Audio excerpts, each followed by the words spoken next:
ابھی ہم بات کرنے جا رہے ہیں فرانسس بیکن کے دوسرے ایسے کے بارے میں، اور یہ ایسے ہے آف ڈیتھس، اور یہ اس ایسے کے اوپر جو کمپلیٹ سمری اور انالیسس دیا ہوا ہے پیج نمبر 12 پہ، میں تھوڑا سا آپ کو اوور ویو دوں گا، پھر ہم آگے بڑھیں گے۔ انسان موت سے ایسے ڈرتا ہے جیسے بچے اندھیرے میں جانے سے ڈرتے ہیں۔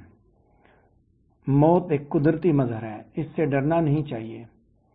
ریلیجس پیپل یہ کہتے ہیں کہ موت دوسری دنیا کا راستہ ہے جہاں انسان اپنے گناہوں کی سزا پائے گا، جیسے موت خود اپنے ساتھ شدید دکھ اور تکالیف لاتی ہے، مگر کچھ معاملات میں موت کم تکلیف دہ ہوتی ہے۔ در حقیقت موت اتنی خوفناک نہیں جتنی دکھائی دیتی ہے، کیونکہ یہ اپنے ساتھ آہیں، بے رنگ چہرے، روتے ہوئے دوست، رشتہ دار اور کالے لباس وغیرہ لے کے آتی ہے۔ متشدد جذبات انسان کو موت پر قابو پانے کے قابل بناتے ہیں۔ انتقام، محبت، عزت، دکھ اور ڈر انسان میں اتنا حوصلہ پیدا کر دیتے ہیں کہ وہ موت کا سامنا کر سکے۔ رومی بادشاہ اوتھو نے اپنی فوج کی شکست کی خبر سن کر خود کو مار ڈالا تھا، اور بہت سے لوگوں نے اس کی ہمدردی میں جان دے دی۔ اچھے انسان کے لیے موت آنے سے کوئی تبدیلی نہیں آتی۔ اگسٹس سلیزر نے لیوبا کو چومتے ہوئے اور الوداع کہتے ہوئے سکون سے آخری سانس لی۔ سیپٹیمس نے پیغام لکھتے ہوئے اپنی جان آفرین کے سپرد کی۔ گولبا نے اپنے آدمیوں کو دشمن پر سخت حملہ کرنے کو کہتے ہوئے آخری سانس لی۔ موت بھی پیدائش کی طرح فطری ہے، اور پیدائش بھی شاید ایک بچے کے لیے اتنی ہی تکلیف دہ ہوتی ہے جتنی موت دوسروں کے لیے موت ہوتی ہے۔ ایک نیک مقصد موت کو اور اس کی تکلیفوں کو کم کر دیتا ہے۔ مثلاً جنگ میں لڑتے ہوئے ایک بہادر سپاہی کو لگنے والے زخموں میں کوئی درد محسوس نہیں ہوتا۔ ایک نیک مقصد کے لیے آنے والی موت انسان کی عزت و وقار میں اضافہ کرتی ہے، اور مرنے کے بعد بھی لوگ اسے اچھے الفاظ میں یاد کرتے ہیں، جبکہ اسے زندگی میں اتنی محبت نہیں ملتی۔ بڑھتے ہیں پیج نمبر 12 کی جانب، جہاں پہ ابھی ہم اس کی سمری پہ بات کریں گے کہ فرانسس بیکن نے آف ڈیتھ جب لکھا، دراصل اس نے انسانی دماغ کے اندر سے موت کے خوف کو ختم کرنے کا ارادہ کیا ہوا تھا، اور وہ یہ سجیسٹ کرتا ہے کہ انسان کو موت کا خوف اپنے دل سے نکال لینا چاہیے، اور بلکہ وہ اس کو موت کے اوپر قابو کرنا چاہیے۔ فرانسس بیکن اپنے اس ایسے کو جب کی ابتدا کرتا ہے تو اس کے ساتھ ہی وہ موت اور ڈارکنس کی سمائل کی بات کرتا ہے۔ اپنے آرگومنٹ کے بارے میں یہ کہتا ہے کہ the man fears that death in the same as child fears the darkness، کہ مرد جو ہے، انسان جو ہے، بڑے لوگ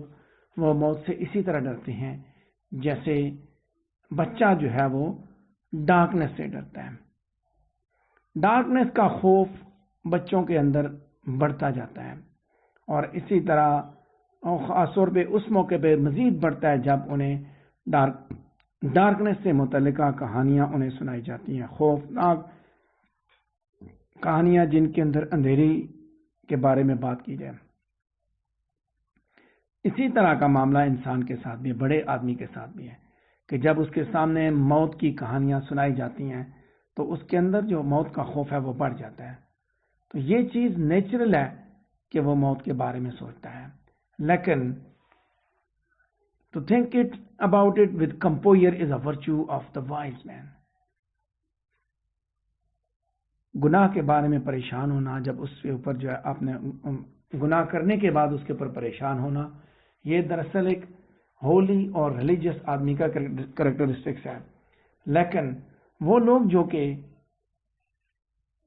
موت سے اس وجہ سے ڈرتے ہیں کہ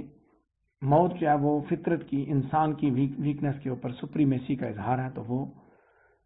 ڈرپوک ہیں۔ سیکنڈ پیراگراف میں بات کریں گے کہ اتنی اویئرنیس ہونے کے باوجود انسان جو ہے وہ آج بھی سپرسٹیشنز کے ساتھ جڑے ہوئے ہیں، اور وہ اسے وینٹی کے ساتھ مکس کرتے ہیں۔ مثال کے طور پہ اگر کسی نے فرائرز کی میڈیٹیشن کی کتاب پڑھی ہو کہ by inflicting certain pain on oneself one can realize the true nature of pain during death، کہ کسی کے اوپر جب آپ کسی کو تکلیف دے کہ انسان اس چیز کا احساس کر سکتا ہے، سمجھ سکتا ہے کہ موت کے وقت کتنی تکلیف ہو سکتی ہے۔ کوئی بھی آدمی، جیسے آپ پین کی بات کرتے ہیں کہ جب آپ نے کسی دوسرے کے اوپر پین دیکھا، کسی دوسرے کا پین آپ نے محسوس کیا، تو الٹیمیٹلی آپ اس وقت اس کے مرتے ہوئے آپ نے کسی اور کو مرتے ہوئے دیکھا، اس کا درد دیکھا، تو یہ محسوس کریں گے کہ آپ کو بھی ویسا ہی درد ہے۔ اسی طرح آپ دوسروں کی موت پہ ریگریٹ بھی محسوس کرتے ہیں، وہ بھی ایکسپیرئنس کر سکتے ہیں۔ مزید جب آپ اپنی، جیسے بات کی اس نے کہ اپنی ٹانگوں کو آپ زخمی کر لیں، تو اس سے بھی کہتا ہے کہ one could dye suffering less pain. سو اس کے علاوہ جیسے میں نے بات کی پیج نمبر 12 پہ سیکنڈ پیراگراف پہ کہ ہیومن باڈی کے باقی پارٹس بھی ہیں، ہارٹ، برین، لنگز ایکسیٹرا، جو کہ پین کو اتنا زیادہ محسوس نہیں کرتے جتنا کہ زخمی ٹانگیں محسوس کر سکتی ہیں۔ تھرڈ پیراگراف پہ بات کریں گے پیج نمبر 12 پہ، جہاں پہ ہمارا ٹاپک دیا ہوا ہے آف ڈیتھ، اور اس کی سمری اور کریٹیکل انالیسس پہ ہم بات کر رہے ہیں کہ فلاسفرز نے یہ جو بات کی یا صحیح کہا انہوں نے، کسی فلسفی نے، کہ assumption of forthcoming death frights man more than the death itself، کہ آنے والی موت کے بارے میں، ٹھیک ہے، جو ابھی آئی نہیں ہے اس کے بارے میں assume کرنا وہ بندے کو ڈراتی ہے، ٹھیک ہے۔ frights man more than the death، اصل موت سے زیادہ وہ ڈرا دیا ہے، یعنی کہ جب اب موت کا خوف موت سے زیادہ خوفناک ہوتا ہے، کہتا ہے کہ دونوں چیزوں کا آنا زیادہ ڈسٹربنگ ہے، ان دونوں کے بارے میں پتہ چلنا ہاریفائنگ ہے، with the grunts and screams of the dying man along with the frustrated and weeping forces of the dear ones۔ خاص طور پر اس وقت انسان جب زیادہ پریشان ہوتا ہے، اس وقت زیادہ جب ساتھ والوں کو کہ آپ فرسٹریٹڈ ویپنگ فیسز دیکھتے ہیں قریبیوں کے، اسپتال میں لوگوں کو پڑا ہوا دیکھیں آپ، ان لوگوں کو جو کہ موت کی، جو اپنی زندگی کی آخری سانسیں لے رہے ہوں، ان کے پاس اگر ان کے قریبی عزیز فرسٹریٹڈ کھڑے ہوں گے تو وہ کیا سوچیں گے، کیا حالات ہوں گے ان کے، یہی حالات ان کو موت کا خوف مارتا ہے۔ کہتا ہے کہ یہ چیز جو ہے نا، such harshness of the situation makes the death appear to be more frightening than it really is۔ اس طرح کی جو سچویشن ہے اس میں موت زیادہ خوفناک ہوتی ہے، زیادہ تکلیف دہ ہوتی ہے۔ فرانسس بیکن اگلے پیراگراف میں کہ bacon argues about the advent of the death on a man from a totally different perspective، کہ فرانسس بیکن جو ہے وہ موت کی آمد کے بارے میں، موت کی اظہار کے اوپر ایک مختلف پرسپیکٹو میں ڈسکشن کرتا ہے۔ اس کے مطابق انسان کے لیے مرنا بڑا آسان ہو جاتا ہے جب وہ اپنے کسی قریبی عزیز کو اپنے لیے روتا ہوا دیکھتا ہے، یعنی کہ جب اس کے قریبی عزیز اس کے پاس کھڑے اس کے لیے رو رہے ہیں، اس کو احساس ہو رہا ہے کہ یہ میری محبت میں رو رہے ہیں، تو وہ محبت اسے ایک پیسفل موت دیتی ہے، اور وہ ریلیف محسوس کرتا ہے کہ اس کو انہوں نے ابنڈن نہیں کیا، ان قریبی عزیزوں نے اس کو چھوڑ نہیں دیا۔ لہذا فرانسس بیکن کے نزدیک موت جو ہے وہ ایک دشمن نہیں ہے ان لوگوں کے لیے جن کے پاس اس کے اتنے عزیز ہیں، who can battle for him، جو اس کے لیے لڑ سکتے ہیں، کہ عزیز کھڑے ہیں سارے اور وہ رو رہے ہیں اس کے لیے، تو کہتا ہے کہ یہ لوگ، ان کا رونا دھونا، یہ تو ایک کامریڈ شپ کا اظہار ہے، محبت کا، ہمدردی کا اظہار ہے۔ پیج نمبر 12 پہ 5th پیراگراف پہ بات کروں گا میں کہ جب کبھی جو ہے نا whenever someone in the fire of avenging the others kills him, no doubt revenge triumphs over death, but the love insults it، کہ جب کوئی بھی آدمی غصے میں آ کے کسی کو مارتا ہے تو کہتا ہے ریونج جو ہے وہ موت کے اوپر فتح پا لیتا ہے، انتقام، لیکن محبت اس کی توہین کرتی ہے، انسلٹ کرتی ہے۔ ہم نے کنگ اوتھو کے بارے میں سوچا تھا کہ جس نے خود کو قتل کیا، میں نے اس کے بارے میں بھی آپ کو تھوڑی دیر بتایا کہ اس کے ساتھ والوں نے پھر کیا کیا، ٹھیک ہے، انہوں نے پھر اس کے لیے انہوں نے جان دے دی، کہ death serves to be vindicative to love, as it is considered to be the link between the dead and the ones whose heart is filled with love. کہ ان لوگوں کے درمیان ایک لنک اس نے موت نے کریٹ کر لیا کہ وہ جو مر گیا اور وہ جو اس کے لیے رو رہے ہیں سوگواران. نیکسٹ پیراگراف پہ بات کرتے ہیں پیج نمبر 12 پہ کہ Bacon quotes another philosopher Seneca کہ one will be sensible to imagine and long for the death that it brings relief from the sorrows and sufferings of life. کہ موت جو ہے وہ آپ کو زندگی کی تکلیف اور درد ان سے ریلیف پرووائڈ کرتی ہے, آپ کو آزاد کر دیتی ہے. کچھ کنڈیشنز میں کسی کی بندے کی زندگی ایسی ہو سکتی ہے اتنی ویئرسام اور جو وہ برداشت نہ کر سکے, لہذا موت اسے ریلیف پرووائڈ کرتی ہے. آپ کو ایسے بہت سے لوگ ملتے ہیں کہ وہ لوگ موت کا انتظار کر رہے تھے, ایسی تکلیف میں گزر رہے تھے, آپ خود کہتے ہیں کہ اللہ اس کو سنبھال لے, یہ اتنی تکلیف میں چل رہا ہے, تو ان کے لیے ریلیف ہوتا ہے. اور کچھ لوگ جو ہے زندگی کو بغیر کسی ایکسائٹمنٹ کے, بغیر کسی ایکشنز کے گزار رہے تھے, اور ان کے لیے نہ تو زندگی پلیزنگ ہے نہ سورفل ہے. لیکن کوئی بھی آدمی زندگی کو زیادہ کہ زندگی اندر جو ویری سام والے ایسپیکٹس ہیں ان کو زیادہ عرصے کے لیے برداشت نہیں کر سکتا. ایونچولی نتیجہ جو ہے وہ موت ہی ہے. آگے ہم بات کرتے ہیں اگسٹس سیزر کی بات کرتے ہیں. نیکسٹ پیراگراف ہے پیج نمبر 12 پہ کہ with the emperor of Rome was dying, ٹھیک ہے, جب روم کا بادشاہ جب مر رہا تھا اگسٹس سیزر, تو اس کے فیئرویل ورڈز یہ تھے, فیئرویل لیوا, never forget the days of our marriage.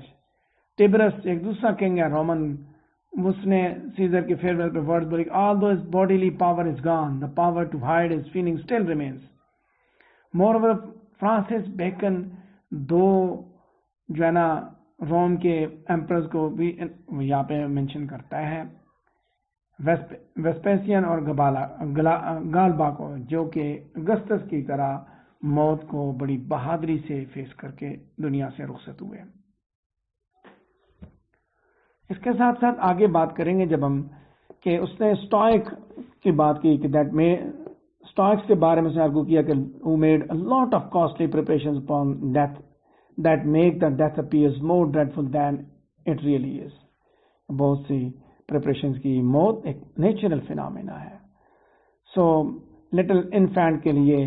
یہ اسی طرح ایک وہ جس طرح ایک نئے بچے, ایک بچہ چھوٹا بچہ دنیا پہ آتا ہے تو وہ تکلیف سی ہوتی ہے اس کو دنیا پہ آنے کی, کہتے ہیں جانے کے لیے بھی اسی طرح ہے. The one who dies early is just like the soldiers who are wounded hot blood and seldom feels pain. کہ جو جوانی میں مرتا ہے کہتا ہے کہ وہ اسی طرح ہے جیسے فوجی ہیں جو بہت زخمی ہوتے ہیں لیکن سکون کی موت مرتے ہیں, ان کو ان کی موت میں مزہ آتا ہے. مجاہد کو فرانسس بیکن نے اپنا یہ ایسا جو ہے وہ اپنا یہ مضمون اس نے بریوری کے ورچوز کو پریز کرتے ہوئے اس نے کنکلوڈ کیا کہ وہ لوگ جو کہ اپنے ملک کے لیے نوبل کاز کے لیے لڑتے ہیں, ایک موت وہ بھی ہے جو بہادری کی داستان مرتب کرتی ہے. جب کبھی کوئی انسان مرتا ہے اپنے ملک کی خدمت کے لیے یا نوبل کاز کے لیے تو شہرت کے دروازے اس کے لیے کھل جاتے ہیں اور لوگ اس کی بڑی عزت کرتے ہیں, اور وہ لوگ بھی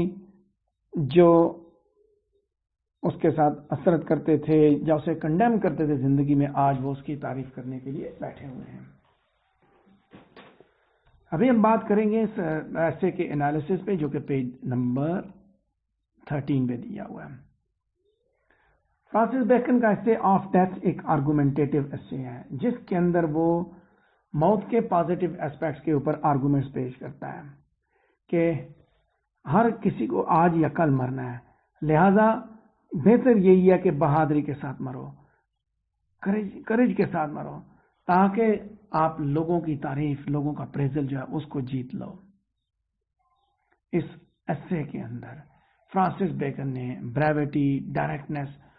وٹ اور ٹو دی پوائنٹ آرگومنٹس کا انبار لگایا ہے, اور یہی دراصل فرانسس بیکن کے ایسیز کی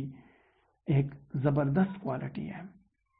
کہ systematic way of writing makes Bacon essay to move from one point to another logically. میں پیج نمبر 13 پہ سیکنڈ پیراگراف کو ایلیبوریٹ کر رہا ہوں کہ جہاں ہم اس چیز کو دیکھ رہے ہیں کہ فرانسس بیکن کے ایسے جو ہے وہ لاجیکلی موو کرتے ہیں. اس کے ساتھ ساتھ جو سبجیکٹ میٹر وہ اپنے رائٹنگ اپنے ایسیز میں وہ ڈیل کرتا ہے وہ سارے کے سارے حقیقی زندگی سے بیس کرتے ہیں. اور ریڈر کے لیے اس کے اندر ایپیگرامیٹک وزڈم موجود ہے. اور جب کبھی آپ اس میں دیکھیں گے اس نے میٹافرز بھی یوز کی, سیملیز بھی یوز کی, تو دراصل ان کو یوز کر کے اس نے ہسٹوریکل ریفرنسز دیے,